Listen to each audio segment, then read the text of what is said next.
1 सितंबर की ये तारीख पूरी दुनिया के लिए किसी काले सपने से कम नहीं है। ये वही दिन है जब दूसरे विश्व युद्ध की शुरुआत हुई थी। लगभग 82 साल बाद विश्व युद्ध तो नहीं, लेकिन कई देशों में युद्ध जैसे हालात हैं। रूस यूक्रेन युद्ध के बीच कई बार इस बात की चर्चा हुई कि फिर विश्व युद्ध हो सकता है। अभी तक 2 विश्व युद्ध हो चुके हैं। दोनों ही युद्ध में करोड़ों लोगों की जानें जा चुकी हैं। आइए जानते हैं दूसरे विश्व युद्ध की इनसाइड स्टोरी। 1 सितंबर 1939 में एक विश्वव्यापी संघर्ष शुरू हुआ। ये एक जंग इतनी बड़ी हो गई कि इस जंग की वजह से 5 करोड़ से भी ज्यादा लोग मारे गए। जी हाँ, 1 सितंबर की ये तारीख दूसरे विश्व युद्ध की शुरुआत थी। 1 सितंबर 1939 को जर्मनी ने पोलैंड पर आक्रमण किया था। इस हमले के साथ ही द्वितीय विश्व युद्ध की शुरुआत हो गई। विश्व युद्ध के शुरू होने से कुछ महीने पहले ब्रिटेन और फ्रांस दोनों ने पोलैंड को आश्वासन दिया था कि अगर पोलैंड पर आक्रमण हुआ तो वो इसका साथ देंगे।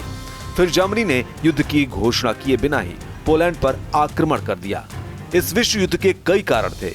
इसमें वर्साय की संधि, राष्ट्रसंघ की विफलता, 1929 की महामंदी, फांसीवाद और नाजीवाद का उदय इसके कारण थे। जर्मनी और पोलैंड से शुरू हुई इस जंग में दुनिया के कई देश शामिल हुए और इससे करोड़ों लोग प्रभावित हुए। करीब 6 साल तक चली इस जंग के लिए कहा जाता है कि इसमें 5 करोड़ से ज्यादा लोग मारे गए थे। इसके साथ ही कई जगह तो ऐसी थी जहां चारों तरफ सिर्फ लाशें ही लाशें थीं। बता दें कि दूसरा विश्व युद्ध साल 1939 से 1945 के बीच होने वाला एक सशस्त्र विश्वव्यापी संघर्ष था। इस युद्ध में 2 गुट थे। पहले गुट में जर्मनी, इटली और जापान, तो दूसरे गुट में फ्रांस, ब्रिटेन और अमेरिका थे। ये इतिहास का सबसे बड़ा संघर्ष माना जाता है, जो करीब 6 साल तक चला था।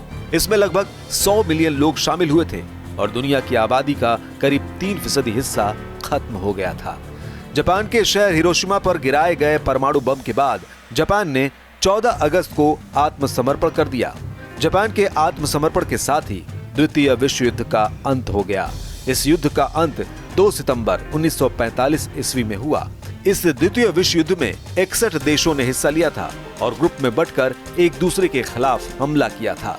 द्वितीय विश्व युद्ध में मित्र राष्ट्रों के द्वारा पराजित होने वाला अंतिम देश जापान था।